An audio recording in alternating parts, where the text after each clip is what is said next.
From the Cervera newsroom in sunny Miami, welcome to the Miami Real Estate Podcast, your home for expert insight on all things Miami real estate. I'm your host, Omar De Windt. Let's get started. Hello, my people. I'm your host, Omar De Windt, and we have got another great episode for you today. We are talking about YouTube. Whether you want to generate leads or brand yourself, YouTube is a great marketing channel for realtors. Best of all, it's free. What's that you say? Creating and producing video content is scary? Maybe, sure, it can seem that way, but that doesn't mean it has to be hard. Our guest today is going to break down what you need to know. That is none other than Steven Vargas. Steven became a realtor in January of 2015. That same year, he was named Rookie of the Year and has been a member of the top producer circle at Cervera Real Estate since 2018. Today, he's a real estate investor with 15 doors and over $4 million in real estate holdings. He's co-founder of Confidant Property Management and leads his team at Cervera, the Vargas Group. This is all thanks to his commitment, his drive, and in part, his YouTube channel at Steven Vargas, which currently has over 4.3 thousand followers and generates 30,000 views a month for Steven. So from getting started, the equipment you need, and how to produce engaging searchable content to generating revenue from your YouTube channel, he has got you covered. This is our conversation with Steven Vargas on our How to Be a Top Producer series for the Miami Real Estate Podcast. Let's get to it. What role did marketing or has marketing played into your success, and really where was a light bulb on, hey, YouTube could be a great way to market myself and build my business? So marketing to me, believe it or not, was not important at the beginning of my career. I actually thought it was useless, to be honest. And that was just my ignorance. People usually think things are silly because they don't understand them first. And then you start to understand them and then they make a little bit more sense. And then you just find out that you were ignorant. At least that was the case for me. My biggest thing was setting myself apart. And my marketing really was just on a person basis. I always thought the best marketing is word of mouth. And I still do think that. I think that your reputation should precede you, and then the word of mouth clients and referrals are the best ones. So I started taking my marketing like, you know what? I'm going to be that guy who always wears a suit, even in 120-degree weather, because I can't tell you how many people are like, why are you wearing that? Because nobody wears in Miami, nobody wears a suit, especially real estate agents. So I'm like, I'm going to be that guy where they're like, that's the guy who wears a suit. So that was my initial marketing. Sure. Like the presentability, I'm going to have fun with it.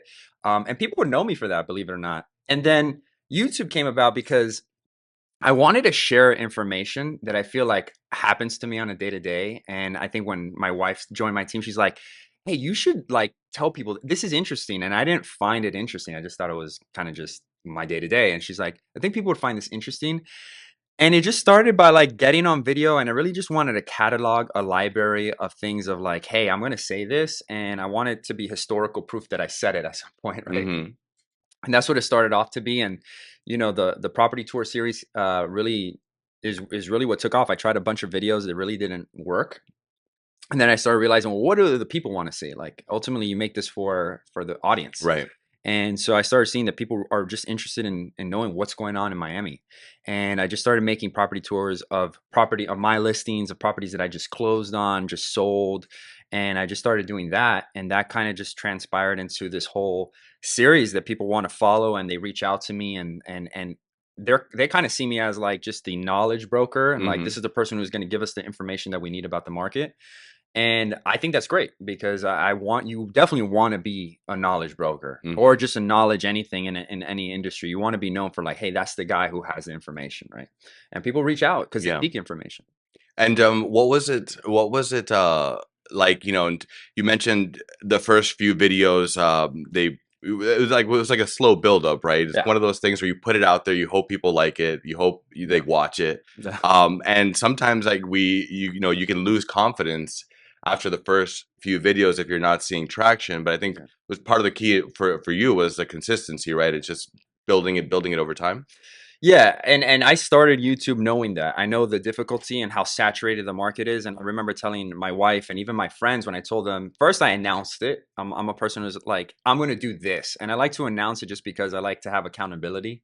Like if I put it out to the world, I don't want anybody to ever come up and say, hey, what happened to that, right? So in a weird way, it's a way that holds me accountable. I said that to my close friends and my wife, and I told them, listen, I'm gonna do a video a week for a year. Mm-hmm. Doesn't matter how many views I get, how many subscribers I get. I know that I can't determine if this is successful or not until I at least have a year's worth of videos under my belt and then decide next year, hey, is it worth to continue? Mm-hmm. And they thought it was a pretty lofty goal because they're like a video a week for an entire year. Like you should probably just try see what happens this month. And I was like, this month is irrelevant. It has to be long term. So that's exactly what happened. 8 months in, I think I had 100 subscribers, maybe 20 views or 50 views on a video. It was going nowhere. People were asking me like, "Why are you still doing this?" And then YouTube is like that. Like you'll make one video that you didn't think anything of. You're like, oh, okay, this is just going to be video number 64 of Sure. nothing. But I set this goal for myself. And before you know it, that video I think has close to 100,000 views, Wow. What over was the that video? it was just on I remember I think I did one on like a rent. At first I started doing sale videos because that's what I was doing. Mm-hmm. And nobody really was paying attention to like what you can buy for a $500,000 or $1 million. So I was like, okay, let's try the rental market because the rental market is a little different. And that's I think I did a downtown video on like what you could get in downtown for 6,000, 4,000, and $2,000. So it was like three different properties, right? Mm-hmm. Um, and I did that video and then it took off. And then I did another video that was like what you can get for 1,500 because 1,500 at the time was very affordable. It's Right. still like ridiculous. That doesn't exist now, but back then there was like two properties that you could do. And I was like, man, I think this is interesting because there's only like two properties in all of downtown you could get for $1,500. And I did that video and I think it got like 100,000 or maybe it's at 75,000 views right now in the course of like maybe a year. So Wow. it's taken some time, but like the amount of people that reach out to me because of that video and like a few other videos that have like 20 or 30,000, they're all in like what you could get for 500,000 or what you can get for 800,000. I did a video on what you could get for $837,000 in Brickell, which is a Very weird number. specific. Yeah. But that's the list price. So I was like, okay, this is what it is, and it got a ton of views and people just calling and saying, wow, how interesting that video was. I didn't think anything of it. And those are the videos that, now I put a lot of time and effort into it, but I also realize like it's either gonna work or it Mm-hmm. isn't. You just gotta be cool with the result either way. Yeah, and so I've seen your videos. I mean, your production quality is great. You're great on camera. But talk to me about sort of the process of producing it. Like, how did you refine it? What and how much time does it take? Man, it's a lot. So I script, edit, produce, film, and direct all my home videos, and I have no background in create and filming or editing or writing. I don't Hmm. consider myself a good writer, a good editor, a good anything that requires that. I Wow. don't consider myself a good personality in front of camera, but what I do consider myself is someone who's really consistent. So I'm like, if I'm gonna do this, I'm just gonna and I think life rewards people who are consistent. Hmm. So I just did that and it takes a ton of time, Hmm. right? Because you got to think about it. My schedule's already super busy. So many times I'm like scrambling a day or two before I have to put a video. Like today, this week, I don't have a video. I Hmm. took the footage. I was supposed to edit it over the course of a week. I haven't been able to. And it's going to come out tomorrow. So I'll probably be up tonight till like 3 in the morning, like editing the Hmm. video because it takes probably 5 hours to edit it, an hour to 2 hours to shoot it, probably another hour to script it. So it's like 10 to 15 hours within the week that you dedicate to one video, especially if you're very detailed like me, Hmm. that it's like everything needs to be perfect. And I've learned to kind of let that go a little bit. Like some of my videos, I'm like, it's not perfect. It's not great. It's not the quality I want, but I Hmm. need to put something out. Right. And it's funny enough, those videos do better. It's just I don't so there's some videos that I get a drone, I invest in higher production quality, like I really plan it out, and they do terrible. And Yeah. it's just you never know. It's funny how it works, and perfection is the enemy of great, Yeah. right? So I think that's important note in terms of just letting it go and putting it out to the universe rather than dwelling um, and not being able to meet your timeline. What about the equipment involved? What do you use? So right now I'm toying with different things. So originally I invested a lot of money in my equipment. So originally the YouTube channel came about to be more of like a podcast, similar to what we're doing, or Hmm. more just like a talking head segment, like what's going on in the market. I did a lot of like tips and things about like how you buy your first property and what documents you need and like why you should do an inspection and what an appraisal is. A lot of things that didn't go anywhere that I thought people were interested in, but they weren't. But when I did that, the equipment that I purchased was a camera, a Sony A6400, which is a pretty decent camera for that. and I bought a tripod, two lighting. I bought an Audio Technica microphone, which is USB that you can plug into your computer.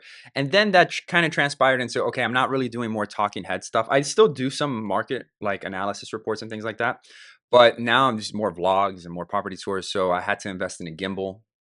I think Roman has a nice gimbal that's like, $200. So they're pretty pricey to go on the Sony.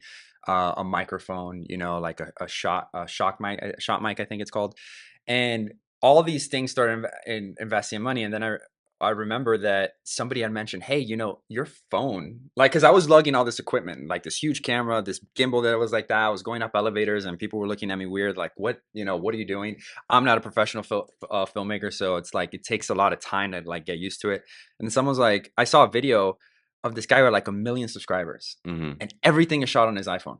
Wow. Like everything is shot on his iPhone. I don't even think he has an audio thing. It's just his audio is through his iPhone, and it was just like that and like this, and it has like internal stabilization. So I just started shooting because it's so much easier to carry Right. this. So I just started shooting on this, and I started seeing the quality. I'm like, man, you don't even need to invest that much money.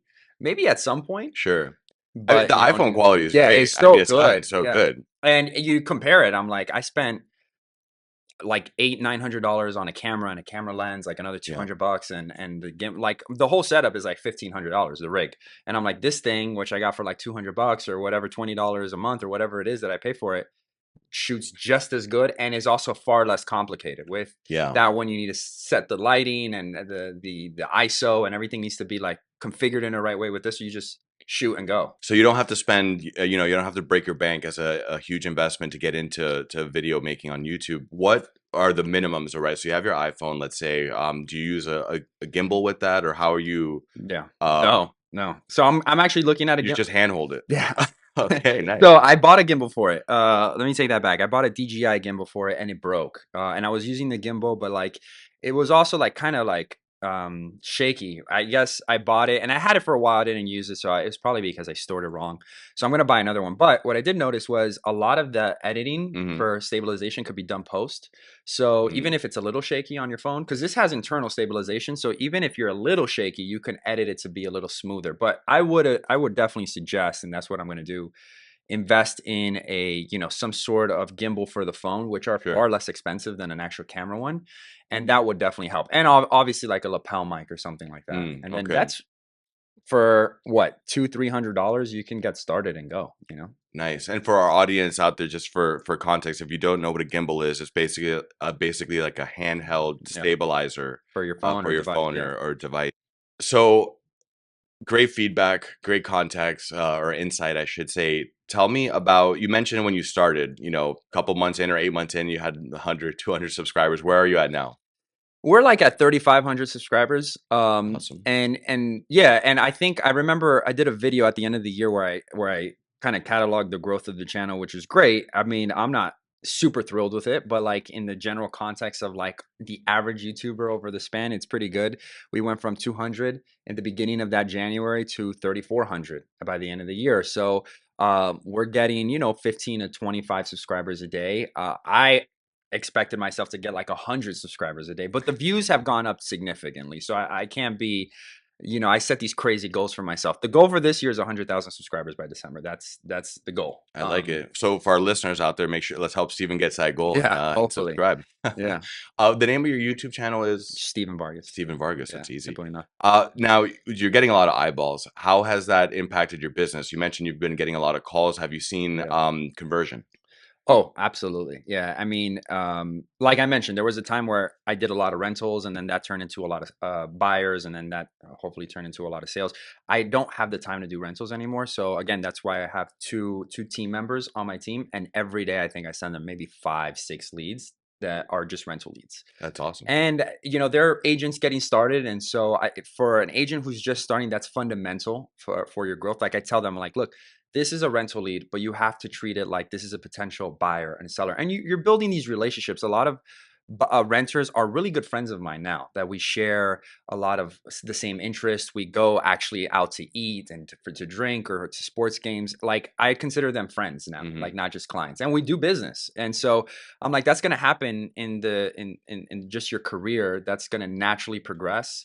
So you got to treat these renters as that, like Mm-hmm. future family, future friends, and if not, at the very least, somebody who's going to buy in the future. And that's how you got to look at it. And I always tell everybody the story. I'm like, I did when my first year, second year, I did a $1,300 rental for like 6 months. I didn't get paid really anything. Actually, I didn't. I got it under contract, then he canceled, so I didn't make any money on it. And I did it because he was a friend of mine, Mm-hmm. and I didn't think much of it. And he introduced me to my biggest client today. Wow. So, and I've sold probably with him maybe over $15 million worth of real estate over the last 2 to 3 years with just that one client alone. So I always tell everybody, you never know who somebody knows. It's just you Yeah. have to treat everyone like they're going to be a lifetime client, and it'll go from there. So for them, it's been great.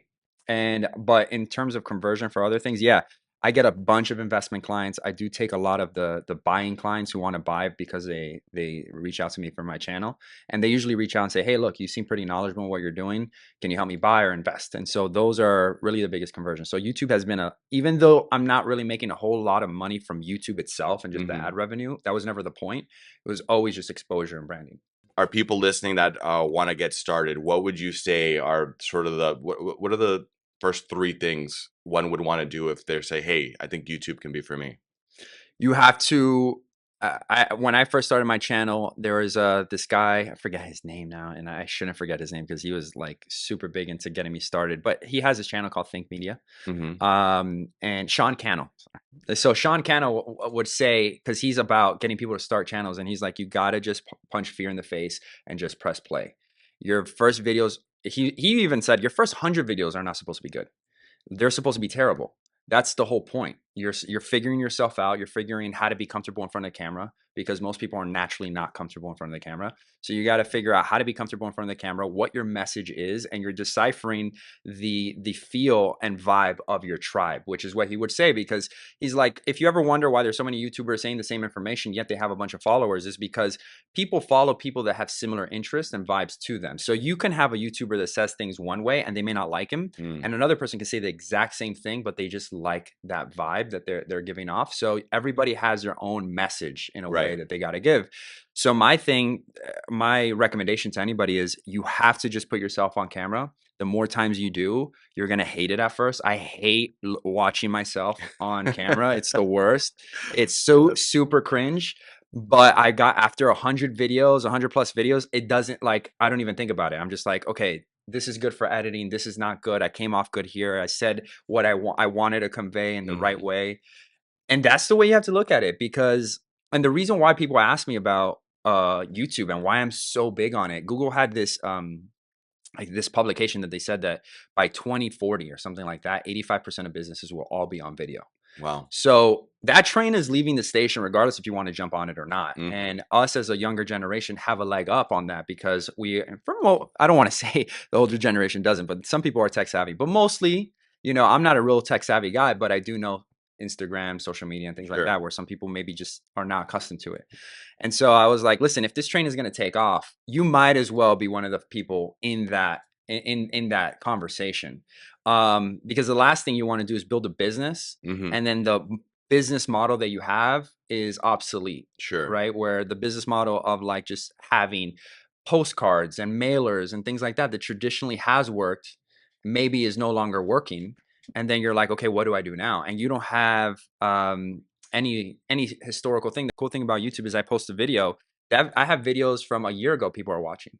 Yeah. It's just evergreen. Evergreen, right. So and that's great. It's like 1,000 of me out there just talking to a bunch of different people. And so the more content I put, the more people theoretically I should be able to reach. For sure. So the keys, I guess, what I'm picking up for our listeners, I want to get started is don't be afraid to put yourself out there. Right. Don't overthink the video. It doesn't have to be perfect. You mentioned Sean Cannell. Hmm. Think Media was a great sort of original source of knowledge for you getting started. What about in the video editing process, which you talked about? Where did you go to learn to video editing? I've learned everything on YouTube, which YouTube yeah, Academy. YouTube I Academy. love it. Yeah, yeah. So you could just everything is YouTubeable Hmm. basically. You could just Google like how do you do this and this, and there's way better professionals that will literally sit down and give you almost like a college course type of like breakdown of like, hey, this is what you do. And the best part is these are from people that are doing it, right? Hmm. Which is the best way to learn. Someone who has success on the platform that is basically showing you how I've done this or the equipment that I use. And people seem to be, at least that community seems to be very welcoming in giving that information out freely. Right. What do you think about advertising on YouTube? Like, how effective is it? I think it's extremely effective. I think that once you create a channel that really has an audience that you cater to, that knows your style of filming, you could really capitalize on that and then advertise to people that are similar to that, because YouTube is obviously owned by Google. So the way you advertise on Google through pay per click is very similar to YouTube. You can actually really hone in on your demographic, the neighborhood, the location, the zip code, the age, everything. And so once you kind of understand who your audience is and who your Hmm. demo is, then you can go into YouTube and then put these ads up. And I think it's important, because there is a lot to be said about just organic growth that people are finding. YouTube is going to, if it's a good enough video, they look at retention on the video, like how long people stay on your video, Hmm. and then how long they click onto your next video. And then if you have those two magical things, YouTube's intention is to get people to stay on their platform. So they're going to promote your video, Hmm. which is where you want to be, even more than ads, right? But a good way to get there is through ads, because obviously ads put your video in front of as many people as possible, and then they start searching your channel, and then not only will you get the ad revenue, but then you'll start just getting organic stuff coming Sure. in. And for those that want to advertise on YouTube, I get that question a lot from realtors. What are the steps to start advertising? Whether you're promoting your video or other, sorry, whether you're promoting your channel Mhm. or you're promoting content to drive to a landing page for a Yeah. product. What are the steps to advertise? You definitely, there's metrics that you need to hit on YouTube before you could be eligible to advertise, and those are 1,000 subscribers and 4,000 watch hours on your channel within, I Hmm. think, within a rolling 12 months, right? Which starting off seem like monumental goals that you need to get to, because they're just so overwhelming when somebody tells you you have 20 subscribers and you're like, I need 1,000, right? Before I even in consideration. But soon enough you get there. And the good thing about what I think YouTube does with that is that obviously they want to promote channels that were consistent enough to get there, Hmm. and give people the opportunity to advertise on channels that have somewhat of a following. No advertiser I think is going to pay to advertise on someone who has 10 subscribers and maybe Sure. 4 views. It just doesn't make a lot of sense. So you have to hit those metrics first, which is good because that's going to take you 60, 80 videos. Right. And then once you get there, you're probably skilled enough to really start realizing, okay, what's the look and feel of my channel? And then advertisers are going to pay you for that. And they pay you depending on, just a side note, if anybody's interested, they pay you depending on your industry. So there's some industries that get paid a lot more. Like the finance industry, I think, is one of the highest industries that advertisers pay. Hmm. So people who have finance YouTube channels, real estate falls into that, get paid a really good click through rate, or whatever it's called, where per every 1,000 views they pay you a certain amount. Whereas if it's an entertainment channel, which is Hmm. just like comedy or something like that, it's one of the lowest. So you don't really make your money off the ads, you make your money off sponsorships. Sure. So that's just a thing. But again, if you're a real estate agent looking to get into the business, it's all about brand awareness and exposure. So really those two things are secondary. You don't really think about it until you have a somewhat of a platform. I'm not even really thinking about it until Hmm. maybe I have like 20,000 subscribers. I may even consider taking sponsorships, but right now it's not even on my radar. So when you say sponsorships, you mean like in the video, or this video is brought to you by, and Yeah. it's a direct relationship with the content creator. Is that what you're Yeah, saying? yeah. Some people will reach out to you and say, listen, you're in the real estate space. I'm in the real estate space, or have Hmm. nothing to do with it. And I would love to sponsor your video and basically pay you a certain amount to mention my channel. I always relate, like, not that they're going to do it, but like if Ring were to sponsor real estate channel, it'd make a lot of sense. Like you're buying a home, you're going to need a home security system. So Ring Hmm. would basically pay me or whoever, X amount of dollars to say, hey, I need you to do a 30-second segment in your video at some point and just sponsor this. So that's probably the best way Sure. to make revenue on it. But again, YouTube ads come into play because in order to get to that point, you need to have a sizable platform, and YouTube ads allow you to kind of grow that as fast as possible. And then organic growth is probably going to do most of the legwork. Let's go back to a sec in terms of like production and tips, and then we're going to circle back on what you're producing these days. Um, Bulk scheduling in terms of your production, you mentioned that's something that helps you make it efficient and meet your goal of consistency. So how does that play into the process? It's difficult. Real estate is one of those things where discipline and structure are paramount in order to see any success. And now with, the birth of my son, my schedule before is obviously not my schedule now, right? And I'm trying to find more of I don't think there's I don't think there's such thing as work-life balance. I just think there's a flow, ebbs and flows, right? And a rhythm more than anything. How do you incorporate your family and time with your family within your work schedule and vice versa? And for me, I think there was a time before I had my son where I really followed the Ryan Serhant method. He has a great video on YouTube again where he talks about like how agents should schedule their day. And I'm going to butcher it because it's been a long time since I saw the video, but there was many years where I followed the structure, and it was like the beginning of the day, like between like 8 o'clock in the morning or 7:30 in the morning to like 10, you're working on the business, right? How do I get my brand to as many people as possible? You schedule podcasts, you schedule interviews, you try to get publications out there. Everything is on the business. Hmm. And then from like 10:30 to 1 o'clock, you work in the business. You do those emails, you schedule the showings, you make those calls, you do that follow up. And then from like 2 o'clock, you're the doer. Then you follow through with those showings, requests, meeting those clients. You have to follow through between like 2 and like 5. And then after that, it was like the market or something like that. So he had it structured where he's I working like that. on, in, and follow through. And for as an agent, that's practical knowledge which you can apply, because you can say, yeah, that makes a lot of sense. If you're too focused on working in the business, you're gonna just you basically just bought yourself a job. You're not really gonna grow. It's gonna be Right. stagnant. And if you focus only on growing on the business, you don't get anything done. So it's like it has to be a good flow in breaking down those things. I like it. That makes sense. And I'm a big believer in the block scheduling. So, ladies and gentlemen, we're talking to Stephen Vargas here on the Miami Real Estate Podcast, or How to Be a Top Producer series. Stephen's laying down some amazing insight for you on getting into the world of YouTube. So, your channel, Stephen, has started to see some great success thanks to the hard work and dedication, consistency you put in. Where do you go from here? What do you see in the next 1 to 5 years? Off of just YouTube? Yes. Yeah. Collaborations. That's my biggest thing. I want to collaborate with other people in the space, and just see how collectively we can create great content. And that's what it's about. To me, it's just about how do you up the level of the content and the value, because YouTube and content creation is all about value. Like, what have you done for me today is what the audience is saying. And I always tell people that are getting started on YouTube, and this may be a good tip for real estate agents: don't talk about yourself when you're doing a video. Okay. And if you look at my videos, I try to stay as far from myself as possible, because I'm not the main attraction of the video. The main attraction is the property tour and the value, because nobody cares who you are at the beginning. People will then follow up and start getting to know you through the content you provide and start asking you questions to reveal about yourself.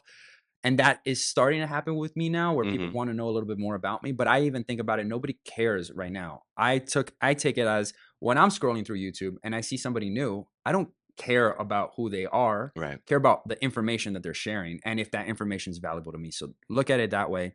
And collaborations are great because it gives you an insight on other people. You could cross pollinate. Their audience may be different from your audience, and their audience may like your audience and vice versa. So being able to collaborate on the platform is great in order to drive attention. So that's the biggest thing. Where I see the channel in 5 years, I see it as like a media business where I have departments, like I have a filmmaker, an editor, which would take off a lot of my time. People were bouncing off ideas, and we're like literally sitting down and saying, how can we create content? And there's a couple content creators that I follow that have almost a studio where they have a whole team, and they have different studios that every day is a different program. Grant Cardone is great in that. Like, Hmm. he's a very controversial figure, but one thing that the guy is consistent, and he creates content. And if you look at the way he does it, a Monday is a different show from Tuesday is a different show from Wednesday, but he's always creating a different show for a different audience. And Right. that idea is to get there. And he said a great thing. He's like, man, this YouTube stuff is free.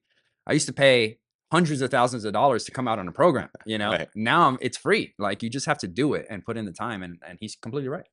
Absolutely. And what about the how do you handle the marketing side of it through other channels like social media and whatnot? Because you're producing the video, like the actual like the property tours and whatnot. Of course, the full package is on YouTube, but I imagine that you also promote and or distribute parts of the video on Instagram or other social channels? Yeah, so I have somebody on my team, another person on my team that just does social. And her job is to basically, as I post a new video or we do a new sale, promote that on Instagram and on social and different platforms. So she'll cut off segments. So she'll do clips of my video and she'll post it on social, on the story, and on the actual page itself, and that will drive people to the channel. But the main proponent of the YouTube channel is the search. Hmm. People are constantly searching, and that's another thing too. If you're someone getting into YouTube, make searchable content. Like, think about what you would search for if you were looking to whatever it is you're doing. And so, like,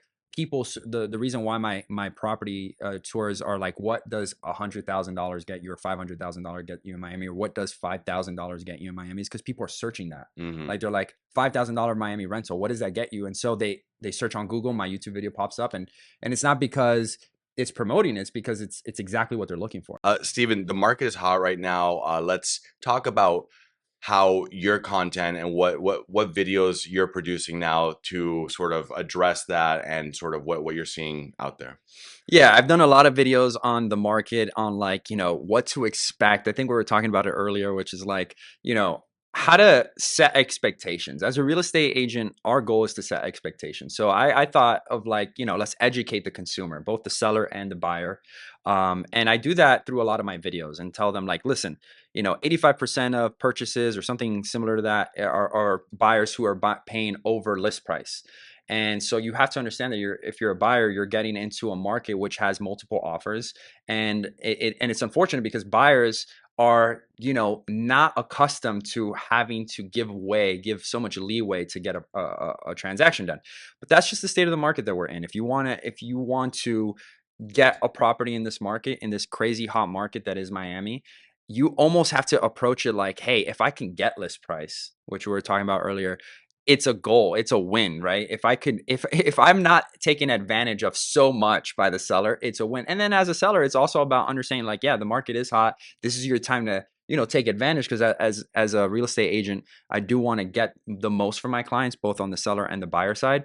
But it's also like, you don't want to overprice your home, and you don't want to really come off as like that guy who's just super greedy, and homes are selling at like 1.5 and you want 1.9 just Hmm. because you want that price. So it's about setting expectations. This is realistically how much more you can get. This is, as a buyer, what your options are. And my videos are kind of created to do that, like, Sure. show you this is what the market, I kind of think about it like a time capsule, like a snapshot of the market in that month.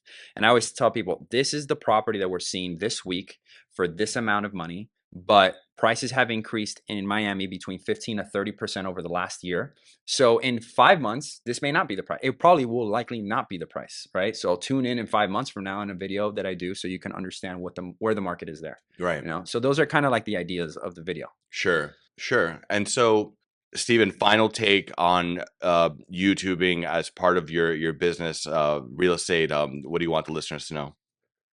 That it's worth it. It's a grind. You're not going to be celebrated anytime soon. You're going to feel like quitting every day. You're going to ask yourself why you do it. And then randomly, you're going to get an email and a text as to people saying, hey, I love your channel. I love your content. I'm interested in buying. And then you'll be like, this is why I do it, right? Or people have reached out to me and say, hey, like, I love your content.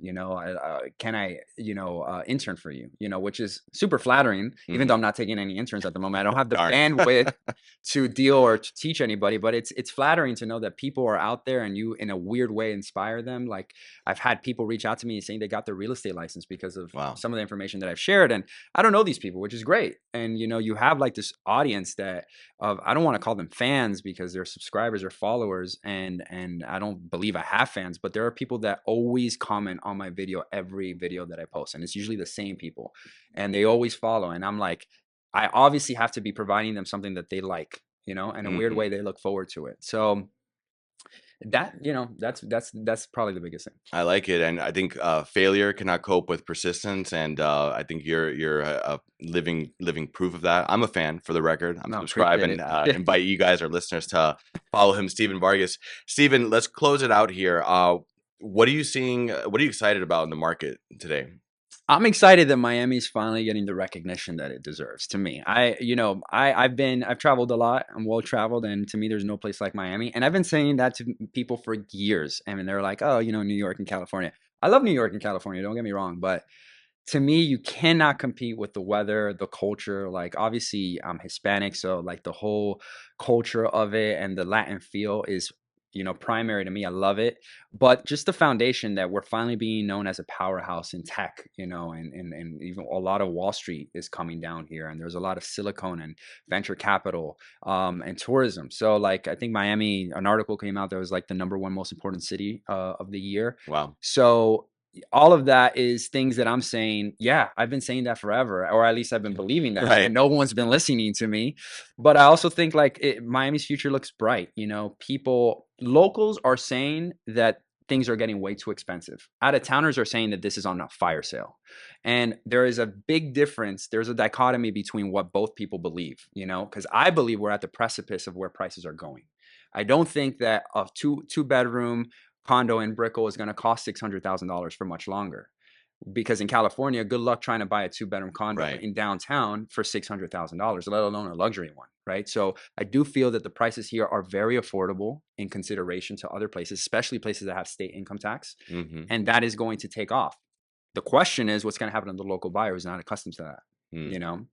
But I do feel that a lot of money is coming in, and hopefully salaries increase, and hopefully that won't be as big of a burden, but it is going to be a burden to people. So that's why I say invest in real estate. If this is going to happen, you want to be on the other side of it, Mm-hmm. right? I like it. Um, Final thoughts. What do you want people to know about Steven Vargas? That's good, man. I don't know. Just that I'm a driven, passionate guy, detail oriented. I'm consistent, and I fight for my clients on what they want. And more importantly, I tell people straight what it is. Like I'm a very like shoot from the hip guy. Like this is what it is, and that's what the YouTube channel was about.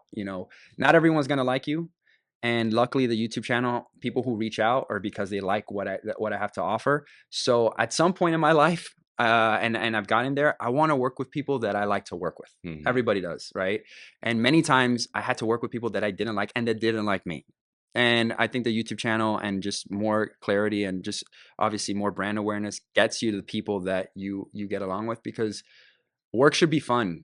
There shouldn't be it shouldn't just be work and you can't have fun. Like whoever said that, I don't know what they were thinking. Like I think about it, you should have fun during work. And the best way to do it is to work with people that like you and that you like and you like doing business with, and then therefore it doesn't feel like work. And I think that that's probably the biggest thing. So luckily I'm in a position where I can be selective with the clients that I want to work with, and everybody to me has been great friends and family at this point. I like it. I love it. We're going to leave it there. Ladies and gentlemen, this was a conversation with the one and only Steven Vargas at Steven Vargas. Follow him on YouTube. Get in touch with him. He's an amazing guy. A reminder to our listeners, programming note, make sure to follow us on Apple or Spotify, wherever you get your podcasts. Visit our blog, MiamiRealEstatePodcast.com. You can find this episode there and more great content from the How to Be a Top Producer series. So until next time, remember that here in Miami, the future is always bright. Take care, folks.